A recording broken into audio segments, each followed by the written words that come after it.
자, 한일종 안녕하셨어요?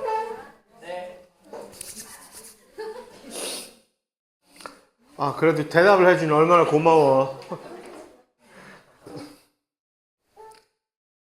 여러분들이 가장 궁금해하는 시험 결과는 조금만 저에게 인내심을 발휘해 주시면 제가 요즘 변명이 아니라 정말 한순간이 너무 왜 이렇게 할 일이 많은지, 이것도 물론 할 일 중에 하나이긴 하지만 당연히 그래서 조금 늦어질 것 같아요.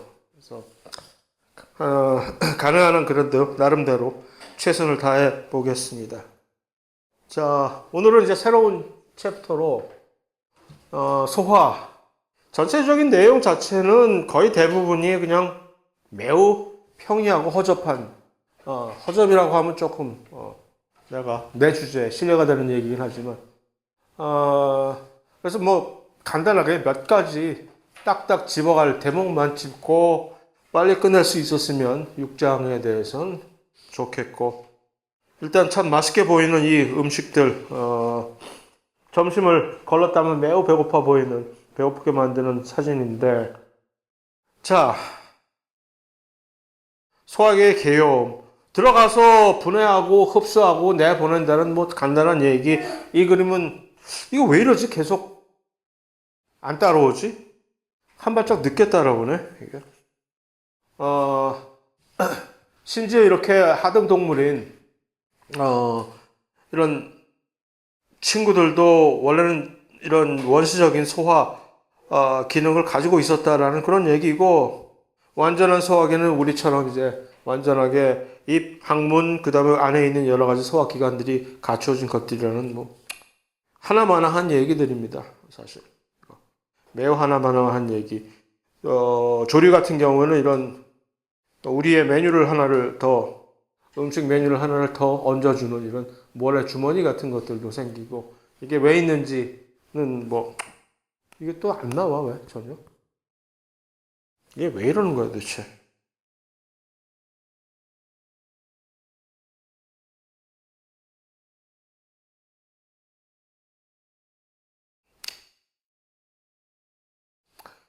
뭐 그런 얘기고요. 가자. 이건 뭐 쭉쭉 넘어가고, 그다음에 뭐 창자 길이도 특히 작은 창자 같은 경우 작은 창자의 길이가 무엇을 먹느냐에 따라서 뭐 달라질 수 있다. 충분히 뭐 또 뭐 당연한 얘기. 다시 말해서 식물 셀룰로즈를 많이 가지고 있는 식물 음식들은 좀 소화를 하는데 매우 긴 시간이 요해진다라는 얘기죠. 셀룰로즈는 기본적으로 동물들은 소화를 시킬 수 있는 효소가 없기 때문에, 그러니까 이건 풀을 먹고 사는 동물들도 사실은 자기 자신이 그런 분해 효소를 가지고 있다기보다는 분해 효소를 가지고 있는 외주를 주어가지고 분해 효소를 가지고 있는 미생물들을 들어와서 살게 해가지고 그래서 분해를 시켜서 소화해서 그걸 흡수해내는 것이기 때문에 아무래도 시간, 그러니까 육식하는 그런 동물들보다 훨씬 많은 시간이 걸릴 수밖에 없다는 얘기입니다.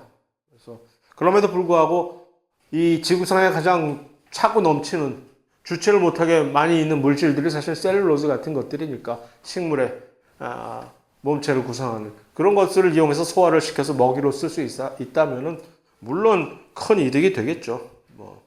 자, 사람으로 넘어가서 우리는 중요한 게 우리의 관심은 훨씬 사람 아니겠어요?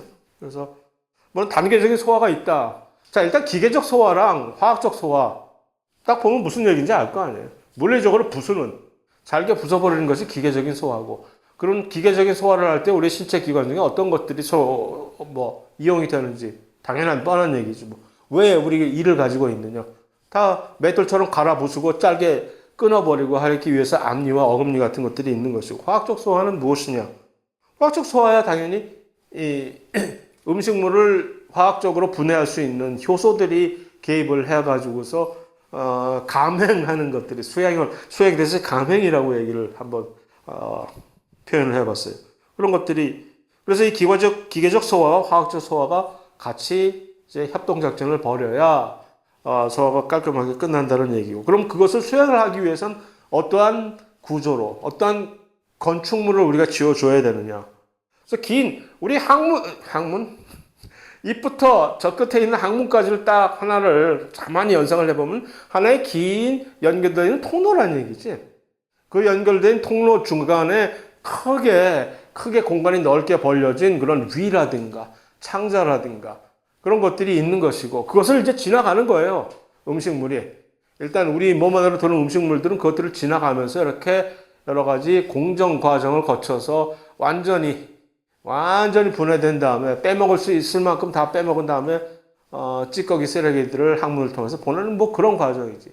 그게 일종의 이런 소화관이라고 하는 elementary canal이라고 영어로 얘기하는 하나의 연결된 큰 관이라는 얘기입니다. 근데 그 관을 보조해주기 위해서 그 관 옆에 다닥다닥 몇 개들 붙어 있는 그런 것들을 우리는 부속기관, accessory organ이라고 해서 부속기관이라고 하는 것이고, 그러니까 이 관 안에서 이런 elementary canal이라고 하는 소화관 안에서 수행되는 소화작용을 보조해주기 위해서, 도와주기 위해서 효소들을 보내야 될 것이고, 소화 효소들. 그런 것들을 만들어서 보내주는 그런 뭐 간이 여기에 포함될 수 있고 쓸개가 여기에 포함이 될 수가 있을 것이고 하는 그런 것들을 부속기관이라고 하는 겁니다. 그래서 뭐 뻔한 얘기, 계속해서 뻔한 얘기.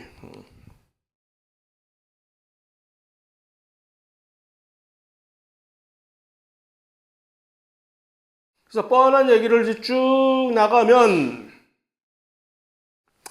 일단 이거 역시 매우 뻔한 얘기긴 하지만 특히 화학과 학생들한테는 자, 일단 이게 단백질은 어떻게 만들어졌느냐를 다시 우리에게 한번 상기시켜 주는 얘기죠. 단백질을 우리가 일반 생활 이해해서 봤을 때 중합체로서의 단백질은 아미노산들 하나들이 이제 조립이 되어 가지고 만들어진 것인데 그럼 이것들을 소화 과정을 통해서 분해할 땐 어디까지 우리가 분해를 하느냐라는 그런 얘기입니다. 그래서 원래 상태대로 처음에 만들었을 때 그 상태대로 되돌려 놓는 결국 그 얘기는 뭐예요? 아미노산을 단백질로 만들 때 어떤 과정을 통해서 우리가 만들었습니까? 예를 들면 아미노산, 개개의 아미노산들을 무슨 짓을 해가지고 단백질로 만든 거지?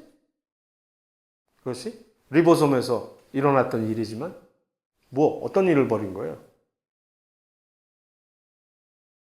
응? 전사와 번역. 전사와 번역, 물론 당연히 전사와 번역 과정을 통해서 어떤 우리가 원하는 계획했던 대로의 설계되어 따른 그런 단백질들을 만든 것이긴 하지만 그냥 그 자체, 어떤 단백질 자체를 그냥 물리적으로 아미노산을 시작으로 해서 합성을 했을 때 어떤 과정을 통해서 합성한 거예요? 어떻게 붙인 거야? 풀로 붙였어. 풀. 그 풀 이름이 뭐야? 응? 그러니까 이 업계에서 이 생물 업계에서 풀이라는 역할은 뭐야? 화학 결합이라는 얘기죠. 어떤 화학 결합을 했느냐라는 얘기입니다.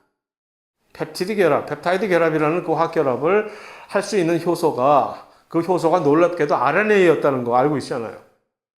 그 리보솜에 살고 있는 RNA가 사실은 그 효소야. 단백질인 줄 알았지. 효소야.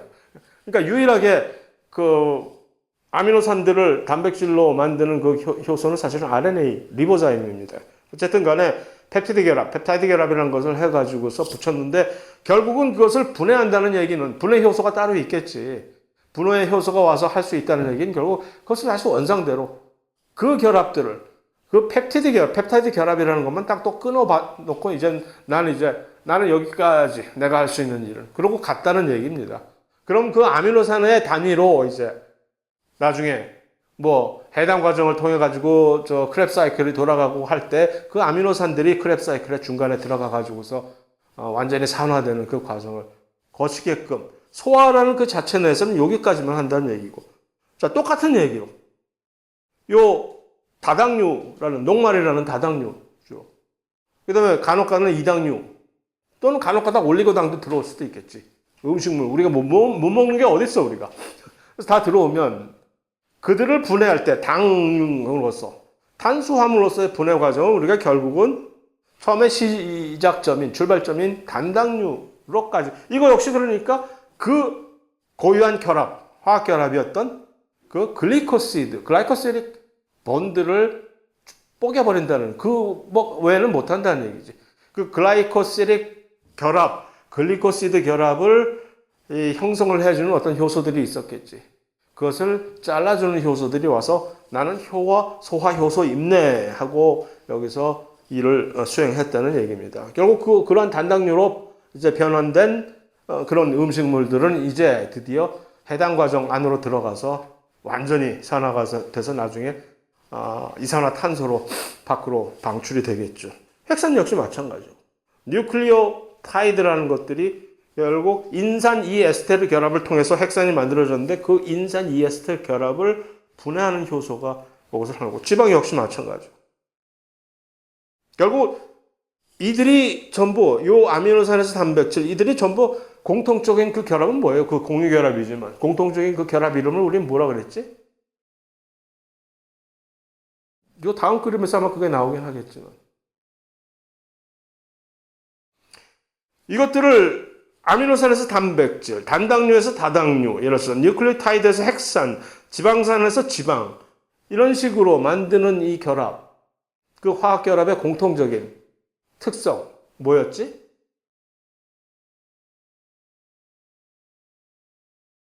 물을 빼가지고 축합 반응이죠. 축합 반응. 물을 빼가지고서 여기저기서 난 모르겠고 니들끼리 알아가지고서 어깨빵 해가지고 물 하나만 나한테 빼가지고 와. 그럼 내가 쫙 선 하나 그어줄게. 실선 하나 쫙 그어줄게. 이제부터 여긴 공유결합이다 해가지고서 그 결합이 그러니까 공유결합은 여러 가지 다양한 종류의 공유결합이 있잖아요. 근데 그 중에서도 이들을 이렇게 만들어 이 고분자 물질들을 만드는 데 사용이 됐던 공유결합들은 하나의 공통점이 물 한 분자에 물에 그렇게 연연해가지고서 축합 반응이라는 얘기지. OH 하나, H 하나 빼주면 내가 이거 물 만들어가지고 가면서 너희들한테는 실선 하나 쫙 그어줄게 하는 그런 공유결합, 축합 반응이었다는 얘기입니다. 그것을 이제 다시 되돌린다는 얘기죠. 그럼 이 효소들은 공통적으로 이 소화 효소들은 이 화학적 소화를 담당하는 다양한 소화 효소들. 그러니까 어떤 특정한 소화 효소 혼자서 요즘 같은 세상에 멀티펑션이니까 이거 다 내가 혼자 다 할게, 감당할게. 안 되잖아. 전문 분야가 각각 다 전문적인 소화 효소들이 여기에 개입을 해서 이렇게 분해를 하겠지만 그들의 공통점 역시 뭐라고? 무슨 반응을 수행하는 거예요, 얘네들이? 아까 축합 반응을 되돌리는 반응. 물 가져갔던 것만 도로 가져오면 물이 영수증이야. 그러니까 환불.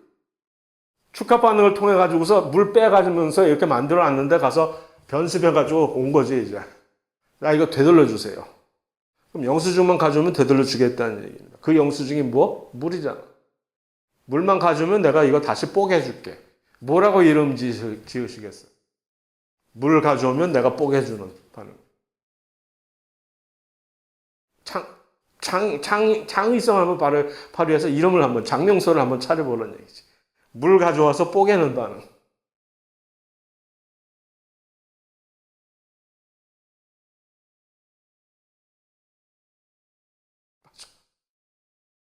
가수 분해. 하이드롤리시스라고 영어로 얘기하는. 그러니까 가수 분해와 축합 반응이 이런 서로는 상대적인 그걸 서로 담당하는 그런 반응입니다. 이게 지금 이 가수 분해를 당류의 가수 분해를 지금 보여주는 거죠. 이걸 다시 되돌리려면 가수 분해대로 겨우 요 화학 결합 요거 하나 뽀갠 거야 여기. 예. 이걸 계속 하나하나 일일이 뽀개겠지. 그런데 이 순간에서 이거 다시 나 잘못 실수 다시 되돌려 주세요. 누군가가 얘기한다면 어떻게 되돌릴 수 있을까? 여기 들어갔던 여기 색깔로 잘 표현했잖아. 요거 OH랑 요거 H랑 둘이 나오면 물이 되지. 그러면 다시 여기다 실선을 내가 다시 쫙 그을 수 있는 거지. OH와 H 물만 빼면. 그게 바로 축합이고. 그게 여기 물 들어가면 이게 가수분해고. 이런 반응. 단백질도 마찬가지고. 똑같은 얘기입니다. 지질도 마찬가지고. 자, 그런 얘기를 그냥 정리해 놓은 것입니다. 그것이 전체적으로 주로 어디서 어떤 식으로 이루어지는지를 전체는 큰 그림을 보여주는 그림입니다. 여기가 어디냐, 지금. 여기서 바로 중요한 건 소장이라고 왜냐면 작은 창자가 바로 최종적으로 거기가 최후 보호약 여기까지 소화가 돼서 흡수되지 못하면 그냥 대장에서는 아무것도 할 수 있는 게 없어. 우리로서는. 물론 대장에서 이제 세균들이 이제 또 분해해가지고서 조금씩 더 우리에게 가져다 주는 그런 이득이 있긴 하겠으나 소장까지 우리의 입장에서는 소장까지 내려오면 모든 것이 다 이런 식으로 단백질이면 단백질, 탄수화물이면 탄수화물, 지질이면 지질, 핵산이면 핵산 그런 것들이 전부 아까 그 원래의 기본 구성원으로 분해돼 가지고서 흡수가 돼야 되는 거지. 그러니까 이 소장 세포들은 전부 지난 시간에 봤던 이런 모습을 하고 있는 거지.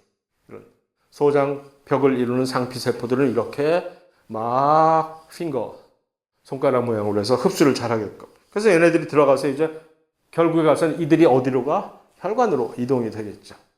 그래서 혈관을 통해서 그 양분이, 그러니까 혈관은 산소만 이동시키는 것이 아니라 운반을 이런 영양분을 쭉 조직으로 다시 수송하는 기능도 같이 해야 되는 그런 얘기가 되겠죠. 그래서 쭉쭉쭉쭉쭉 나가서 쭉쭉쭉 나갔다가 이런 거 굳이 내가 얘기할 필요 없고. 자, 화학적인 위에서의 중요한 건 위에서의 화학적인 소화를 잠깐 들여다보는 거예요. 위에서 자, 음식물이 입에 들어가면 씹잖아요. 일단 씹으면서 소화 효소가 나와. 음식물을 씹을 때 주로 근본적으로 이 효소가 나와서 분해되는 물질은 이 4대 물질 중에 어느 것이 가장 메인으로 분해가 될까요? 음식물에서. 침에서 효소가 나오거든? 탄수화물이에요. 그러니까 이 아밀레이즈라고 하는 그 녹말을 분해시키는 그 효소가 그러니까 음식물을 씹을 때 단맛이 느껴지는 이유. 그 아밀레이즈가 탄수화물을 분해해서 단당류로 분해해 놓으니까 이제 단맛이 조금씩 이제 느껴지는, 오래 씹으면. 그래 본 적은 난 전혀 없어, 개인적으로. 음식을 오래 씹을 그런 여유가 어디 있어. 그냥 삼켜야지, 빨리. 배고파 죽겠는데. 그래서, 그러나, 참을성 있는 사람들은 그 단맛을 느낀다는 얘기입니다. 근데 이제 위로 넘어가면, 포인트는 뭐냐면 위로 넘겨진 일단 음식물들은 대부분이 위에서는 탄수화물을 분해시키는 효소가 없어요. 위에서는 잠정적으로 탄수화물은 내가 나중에 보자, 두고 보자는 녀석들 중에 무서운 놈이 없다지만 위는 무서운 놈이. 그래서 두고 보자. 일단은 위에서는 단백질을 분해를. 그렇다면 위에서 단백질을 기계적으로 분해시킬 수는 없잖아요. 물론 위는 물리적 기계적으로 아주 엄청난 소화에 최적화된 장소. 왜? 위산이 있잖아. 엄청난 산성. 그 위산을 갖다가 여러분들 염산 가지고 혹시 다니는 기괴한 사람들 간혹 있어. 염산을 들고 다니는 기괴한 녀석들이 간혹 가다 우리 대한민국의 거리를 활보해. 진짜로. 그래서 염산을 들고 막 뿌려버리면 그게 얼마나 엄청난 물질에 이걸 다 녹여버리잖아. 그러한 염산에 해당하는 그 pH를 가진 그 산도가 우리 위 안에 있단 말이에요. 그래가지고 음식물이 들어오면은 그냥 무슨 짓을 안 해도 걔네들은 흐물흐물 녹아버리게 되는 거지. 하지만 흐물흐물 녹아버렸다고 해서 우리에게 아무런 도움이 안 돼. 우리에게 도움이 되려면 그것들이 예를 들어서 무슨 단백질이라면 아미노산으로, 탄수화물이라면은 단당류로 분해가 돼야 우리에게 어떤 실질적인 도움이 되는 거지. 그래서 그 위에서는 그렇게 흐물흐물 산을 이용해서 녹인 다음에 일단 먼저 주 관심사는 단백질인 거죠. 단백질을 아미노산으로 분해를 하는 역할을 한다는 얘기입니다. 그래서 이제 위산을 만들기 위해서 pH 2 정도의 엄청난 강력한 그것을 만들기 위해서 그러면 어떤 식으로 위산을 만들지? 얼핏 한번 보여드린 적이 있긴 한데 위는 어떻게 해서 안쪽을 그런 식으로 산성이 엄청나게 높은 낮은 pH를 만들 수 있을까? 무슨 짓을 해가지고? 어떤 펌프? 양성자 펌프. 밖에서 수소이온을 ATP를 사용을 해가지고서 위벽 안으로 펑펑펑펑 계속해서. 펌프라는 얘기는 이 안에는 이미 수소 이온이 그득하다는 얘기지. 그러니까 내가 지금 목표하고 하는 그 목표 지점, 이쪽으로 보내야 되는 그 지점에는 이미 차고 넘치는 수소 이온이 있는데도 불구하고 계속해서 억지로 꾸역꾸역 더 집어넣겠다는 얘기지. 그게 펌프가 하는 짓이죠. 그러니까 펌프지. ATP를 사용해야 되니까. 그래서 딱 산성으로 만들어 놓고, 그 다음에 이제 단백질을 이제 분해를 해야 되는데, 그 단백질을 분해하는 효소는 펩신이라고 하는 효소입니다. 펩신. 이것이 이제 단백질을 분해하는, 잘라버리는, 그 단백질에 있는 펩타이드 결합을 분해할 수 있는 효소야. 그런데 이 펩신은 희한한 점이, 특이점이, 원래는 일반적으로는 펩시노겐이라고 하는, 이러한 것들을 전체적으로 우리는 자이모젠 또는 원래 보통 흔히 독일어 발음을 따라서 자이모겐으로 많이, 이 자이모겐이라는 거는 그러니까 노겐, 뭐 얘네들 돌림이네, 형제야. 자이모전이라고 하는 얘기는 뭐냐면 비활성화되어 있는 상태로 있다가 어떤 자극을 받아가지고서 활성화된 상태로 이 구조가 변해가지고서 이렇게 변화되는 그런 형태의 효소들을 전부 자이모전 또는 자이모겐이라고 얘기를 합니다. 그래서 처음으로 우리가 자이모겐의 예로서 펩시노겐이 펩신으로 변화되는 그런 형태를 우리가 여기서 본 것이고, 나중에 그 다음 장에 하는 혈액순환에서, 혈액응고 과정에서 피브린, 파이브린이라고 얘기하는 피브린이 사실은 혈액응고를 종결을 하는 단백질인데, 그것이 원래 이러한 비활성화된 상태로 있어는 피브리노겐이라고 이름이 나중에 나올 거예요. 이름이 파이브리노전이라고 영어식으로 발음하는데, 그 역시 대표적인 자이모전입니다. 이런 자이모전들은 사실은 구조가 변할 때 뭔가 절단이 되는 공통점도 또 사실은 가지고 있어요. 이렇게 있다가 무언가가 마치 칼집 현상을 시킵니다. 칼이 칼집에 넣어져 있을 때는 그래도 안심이 되잖아. 그런데 이제 칼이 활성화되려면, 칼을 실제로 벨 수 있을 정도로 하면 칼집을 벗겨내야 되잖아. 그러한 정도의 어떤 구조적인 변화가 일어납니다.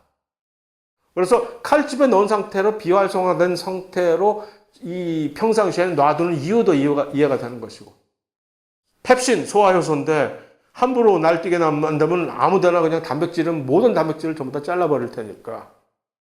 그러니까 필요한 단백질이 들어왔다는 신호가 왔을 때, 음식물로서 그럴 때만 이렇게 활성화돼야지, 안 그러고 아무데나 평상시에 이렇게 펩신이 활성화된 상태의 형태로 있다가는 위 안에 있는 모든 구조적인 그런 단백질을 다 잘라버려서 위를 너덜너덜하게 만들어 버릴 테니까 그것을 방지하기. 피브린도 마찬가지고, 평상시에 혈액 안에 존재하는데 평상시에 혈액 응고를 해야 되지 않을 때에도 얘네들이 활성화된 피브린으로 있으면 혈액을 그냥 전부 다 꽉 막힌 수도관처럼 만들어 버릴 테니까, 그러면 사람들이 동맥경화를 해서 금방 사망할 테니까 그런 거죠. 그래서 그것이 어떤 식으로 위산이라는 게스트린이라고 하는 소화 효소가 활성화돼 가지고서 이것들을 전체적인 활성화된 상태로 소화 효소를 분비시킬 때 큰 그림으로 보면은, 이 그림은 조금 어려운 그림이니까 사실 훨씬 더 자세한 실상을 보여주는 그림이지만, 우리의 신경과 히스타민, 신경 이런 것들이 전부 협동작전을 벌여서 이것들을 조절한다는 얘기지만, 현 상태에서 이것을 우리가 공부할 필요는 없는 것이고, 나중에 다시 되돌아와서 이게 이런 식으로 다 조절이 됐구나 다시 확인해 보시면 되는 거고, 우리에게는 요거지, 요거. 그냥. 위벽을 이루는 세포들 중에서 염산을 만들어서 활성화시키는 세포와 이렇게, 그 다음에 펩신의 전구체인 펩시노겐을 만들어내는 요 세포가 두 개가 다른 거지. 그것도 아주 잘 현명하게 만들어낸 거지. 위산을 분비를 하는 그런 세포, 산이 그득할 그런 세포와 펩시노겐을 만들어내는 세포가 같이 섞여 있다면, 왜냐하면 이 펩시노겐이 펩신으로 활성화되는 이 비밀은 사실은 요 위산이, 염산이 요것을 활성화시키는 거거든. 같이 원래부터 섞여 있으면 이건 죽도 밥도 안 되잖아. 둘이 서로 따로 만들어졌다가 같이 합쳐졌을 때 드디어, 그러니까 요 위산이라는 것이 분비되는 것 역시 어떤 자극을 받아야, 음식물이 들어와야 위산이 분비되잖아. 그러면 이 위산의 분비에 의해서 펩시노겐이 이제 펩신으로 활성화가 된다는 얘기죠. 아주 기가 막히게 잘 맞아떨어지게 되어 있는 겁니다. 여기서 한 가지 더 희한한 일은, 보통 이 경우는 많은 경우에 이제 자, 이 펩신이 만들어졌어요. 그래가지고서 펩신이, 그러니까 1번 펩시노겐이, 1번 과정은 펩시노겐이 분비가 됐다는 얘기고, 2번 과정은 그랬을 때 이제 펩시노겐을 펩신으로 활성화시켜야 드디어 단백질이 이렇게 분해가 되는데, 그것을 트리거 역할을, 방아쇠 역할을 하는 것은 요 염산, 딴 세포에서, 위벽을 만드는 다른 종류의 세포에서 분비가 되는 요 염산인데, 그러니까 위산 분비의 과정을 통해서 그 염산이 펩신으로 이제 활성화를 시켜 놓으면 일단 펩신이 만들어졌어. 얘네들은 활성화된 형태야. 3번 과정의 이제 특이점. 3번 과정은 이제 화살표가 지금 펩시노겐이 펩신으로 만들어진 이 과정의 화살표가 지금 찍어져 있단 말이에요. 네. 그러니까 되먹임 과정이에요. 되먹임. 피드백 과정이라고 해서. 그런데 흔히 우리가 되먹임 과정에 많이 익숙해져 있는 되먹임 과정 종류는 이름이 음성 되먹임이라고 해가지고서 네거티브 피드백이라고 해서, 음성 되먹임은 뭐였지? 보통 이 대사 경로에서 첫 번째, 두 번째, 세 번째 이런 식으로 해서 마지막 산물이 만들어지는데, 그 마지막 산물이 다시 되돌아가가지고서 첫 번째 이제 초기 단계 이 동정 과정을 만드는 효소를 억제를 시키는 것이 음성 되먹임. 그런 식으로 얘기해서 왜 우리가 많은 대사가 공정에서, 대사 경로에서 음성 되먹임 과정을 활용을 하느냐 하면은 이게 훨씬 경제적이잖아. 이렇게 만들어내는데 여기서 산물이, 재고가 쌓이면 그 재고가 초기 단계에 일하는 효소를 억제하는 역할을 하면은 이 재고가 쌓이면 쌓이는 대로 이게 점점 이 공정이 슬로우 다운이 되니까 이제 그만해 라고 해서 그런 음성 되먹임 과정이 아주 효과적인 그런 이 대사 과정의 조절 기전으로 활용이 될 수가 있었던 것인데, 여기에는 음성 되먹임이 아니라, 이것이 음성 되먹임이었으면 화살표가 이게 아니라 아마도 화살표가 이런 식으로 그어졌을 겁니다. 생물학에서 화살표가 이런 식으로 그어지면 항상 억제라는 뜻이고, 화살표가 이렇게 뾰족한 화살표는 활성이라는 얘기예요. 이렇게 한번 더해라고 이제 자극을 하는 거예요. 이건 양성 대목입니다. 양성. 일단 펩신이 이렇게 만들어지면, 조금 만들어진 초기에 만들어진 펩신이 다시 가가지고서 자기 자신을 계속해서 만들어지는 걸 촉진해서, 야, 잘하고 있어. 계속 더해. 하고 이것을 훨씬 더 촉진시키는 과정. 이건 이런 양성, 보통의 경우는 상식적으로 양성 되먹임은 그다지 이득이 안 돼. 이건 오히려 조금 이제 손해를 끼치는 경우가 많은데, 이 경우에는 이런 식으로 이거 양성 되먹임 과정을 통해서 한 번 만들어진 펩신이 훨씬 더 많은 양의 펩신을 빠른 시간에 많이 만들도록 하는 것이 무슨 이득이 있을까? 이 경우는 이득이 있지. 순식간에 잠복하고 있던, 비활성화된 상태로 있던 이 펩시노겐들이 빠른 시간 내에 와르르르르 하고 전부 만들어질 수 있도록. 일단 위산이 분비가 되면, 음식물이 들어오면 그 자극에 의해서 위산이 분비가 되는 거거든. 그럼 그 분비된 위산이 갑자기 이것을 펩신이 조금 이제 일단 조금 만들어지잖아. 만들어졌던 펩신은 그냥 훨씬 더 이것을 양성 되먹임 작용을 해서 훨씬 증폭을 시키는 거지. 만들어지고. 그러니까 빠른 시간 내에 이것을 많은 양의 최대한의 활성화된 펩신을 만들어내는 데 최적화가 됐던 이러한 디자인이라는 얘기죠. 참 누가 만들었는지 참 잘 만들어 놨다. 이런 생명은. 그래서 그런 식으로 이것이 작동을 합니다. 그래서 펩신이라는 효소는 그냥 뭐 이렇게 특별한 거 없어요. 단백질의 펩티드 결합을 특정한 아미노산 중간에 이 사이에 있는 펩타이드 결합을 짝짝짝짝 잘라버리는 역할을 함으로써 결과적으로 단백질들이 아미노산으로 조라락 분해가 되게 만드는 것인데, 그래서 그런데 딱 한 가지 특이점은 얘는 일반적인 그런 이 작은 창자에서 나중에 소화 효소가 또 나올 거예요, 이름이. 그 효소는 일단 정상 자꾸 헤이트하는 정상이란 말을 입에서 내뱉게 나를 만드는 일반적인 그런 효소들은 보통 pH가 이 중성 pH에서 활동을 하게끔 돼 있잖아. 근데 이 펩신은 참 희한하게도 이런 극심한 산성 조건에서 어떻게 일을 할 수 있지? 놀라울 정도로. 보통 일반적인 단백질들은 그런 산성 조건에서 일을 할 수 없는 이유는 그들의 3차 구조가 엉망이 되어버리잖아. 이런 산성 조건에서는 그들의 이 수소결합 같은 것들이 전부 다 파괴가 되어버릴 테니까. 근데 얘는 아주 희한한 구조를 가지고 있기 때문에 그걸 오히려 더 좋아한다는 얘기죠. 자, 그래서 화학적 소화를 하면서 또 위액이 이제 유미즙이라고 하는 아주 그냥 죽 같은 걸 만들어내는 거지. 떡밥과 같은 죽을 음식 소화물을 해가지고 이 상태로 단백질은 이미 거의 다 분해가 됐고, 그러고선 이걸 던져버리는 거지. 자, 창자야 받아라 하고. 나는 여기서 나의 할 일은 했으니까 이제는 네 차례야. 그래서 자, 그러니까 위가 이렇게 이제 열악한 환경이니까 위벽은 무슨 죄래? 도대체 엄청난 산폭탄을 계속 맞아야 되는 그 위벽은 보통 이 조직으로 된 위벽이 나만 할 리가 있겠어요, 이게? 코팅을 하지 않는 한?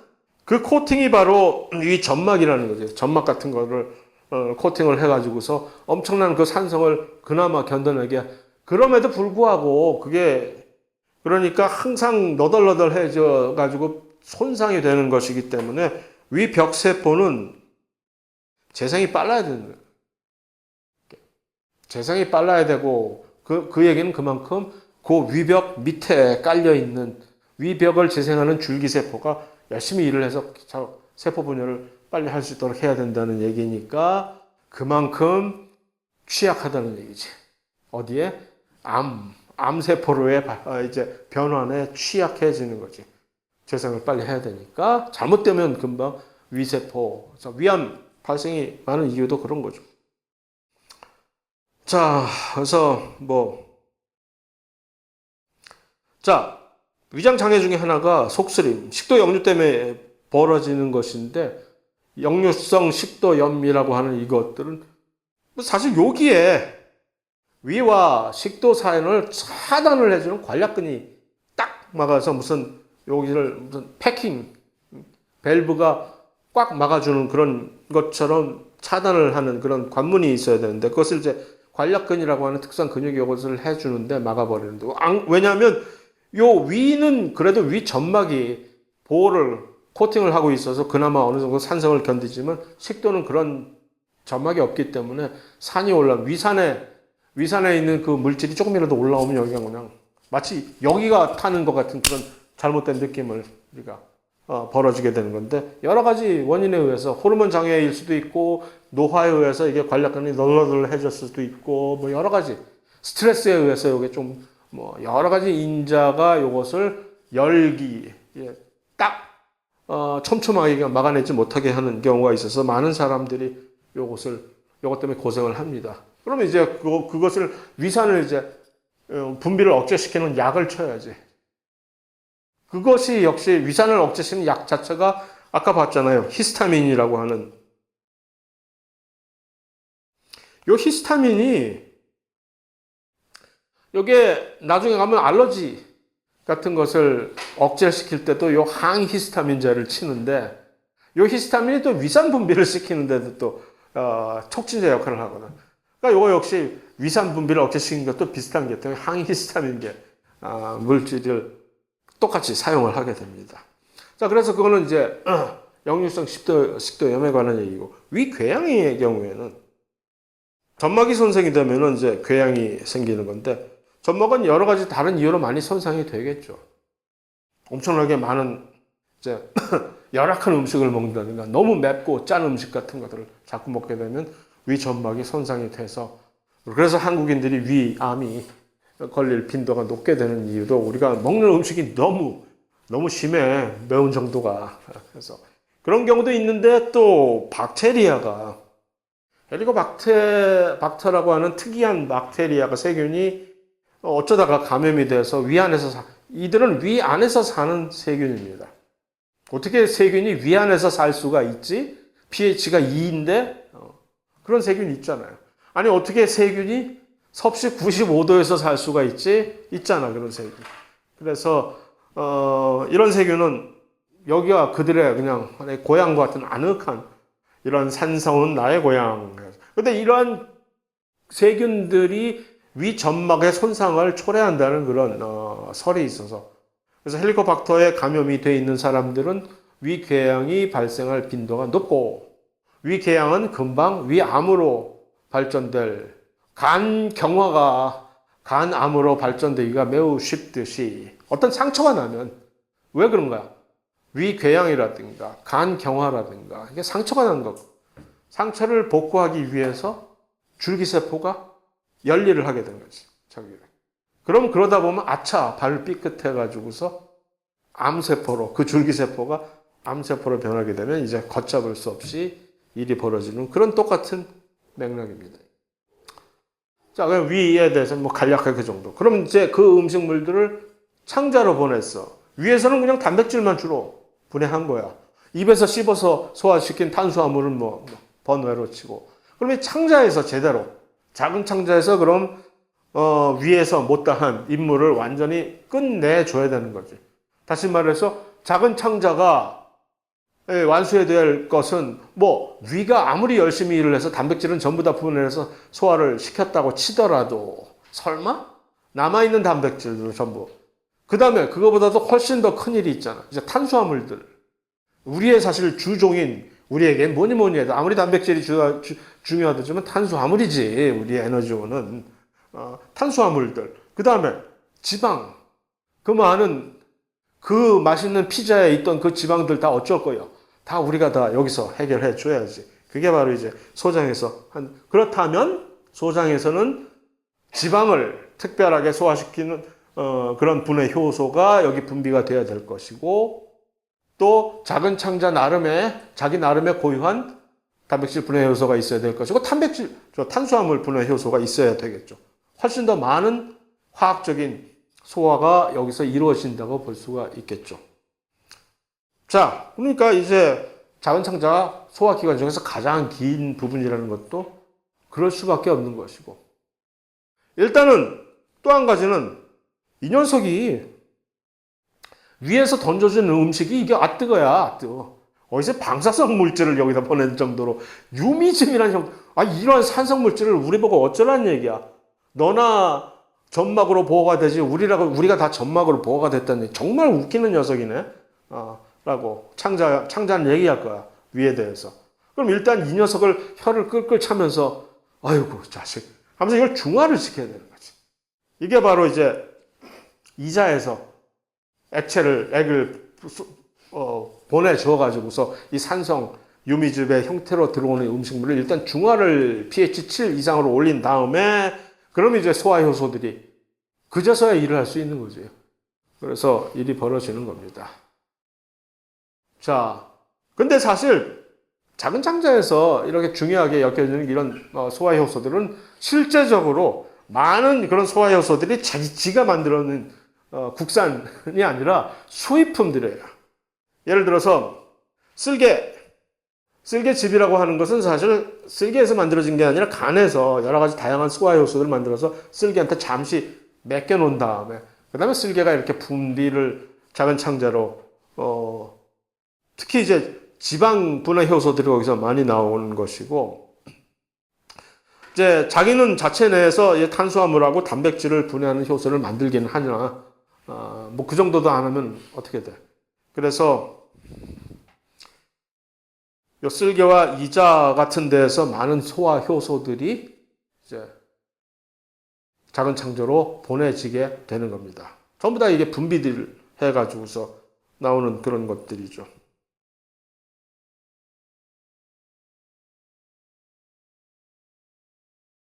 자, 거기까지 하고 이제 음,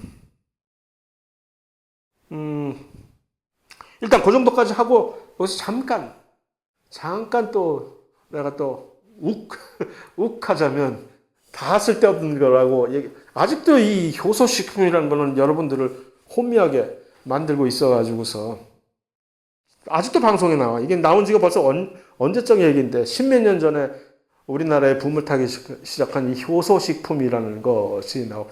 그러니까 이 대표적인 우리의 일간지, 내가 매우 싫어하는 일간지이긴 하지만 거기에 일단 나왔던 효소식품 바르게 알자 해가지고 뭐 기사가 나와가지고 이런 그림과 같이 나와. 그 기사 그대로 내가 그 그림의 사진 가져온 거예요. 그래서 막 효소 뭐 이렇게 깨알같이 써놨어. 그걸 내가 정리한 건데 크게 하면 무슨 얘기냐면 효소가 생명의 근원이라는 얘기지.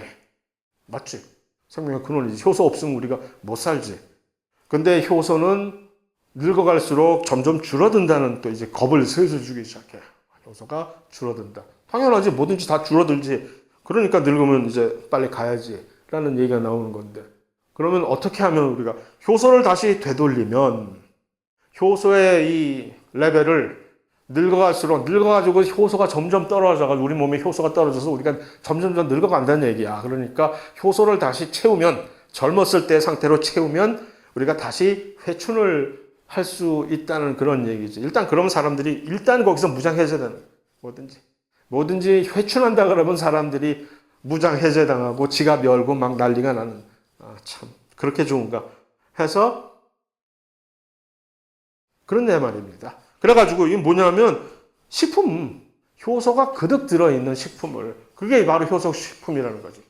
효소가 아주 프레시하게 아주 그득 차 있는 식품을 다시 섭취하면 우리 몸 안에 있는 효소를 다시 재생시킬 수, 줄어든 식품으로서 먹어서 우리가 다시 젊음을 유지할 수 있겠다는 얘기지. 얼핏 들으면 매우 그럴듯한 얘기지만 문제가 있는데, 그래, 효소를 다시 채우겠다는 얘기인데, 음식에서.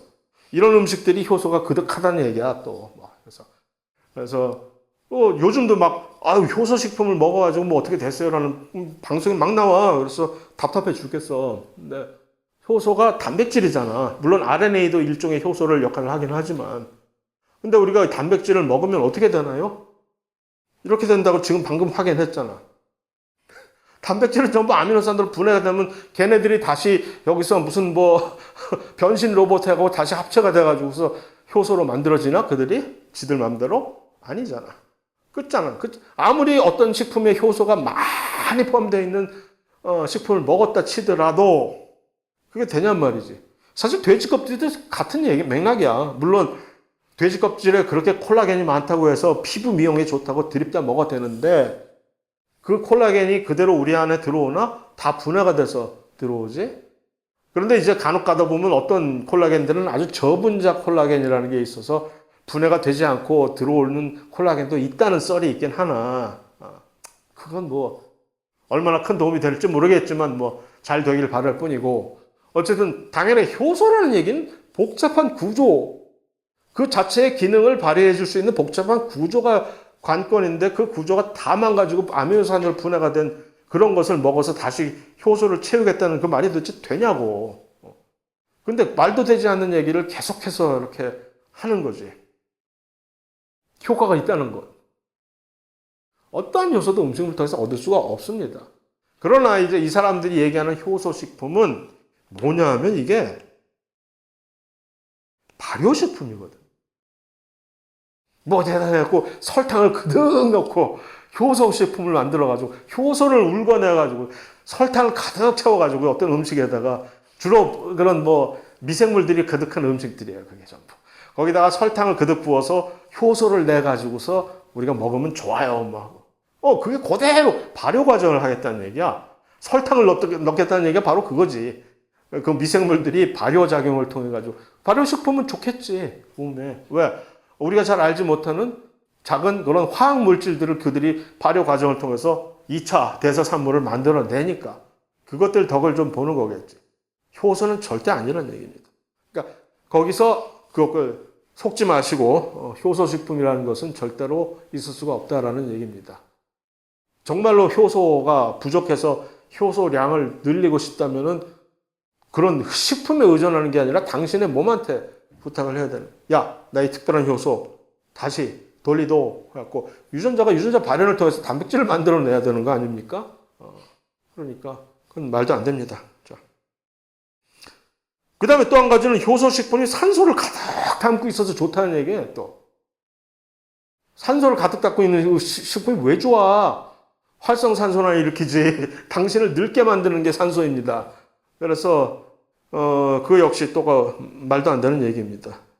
우리 몸이 산소를 필요한 유일한 이유는 뭐 때문에 그러는 거야 지금? 미토콘드리아에서 그 전자 전달계를 수행을 하기 위해서 있는 얘기입니다. 산소를 가장 많이 담고 있는 식품은 뭘까? 식물, 채소가 아니야.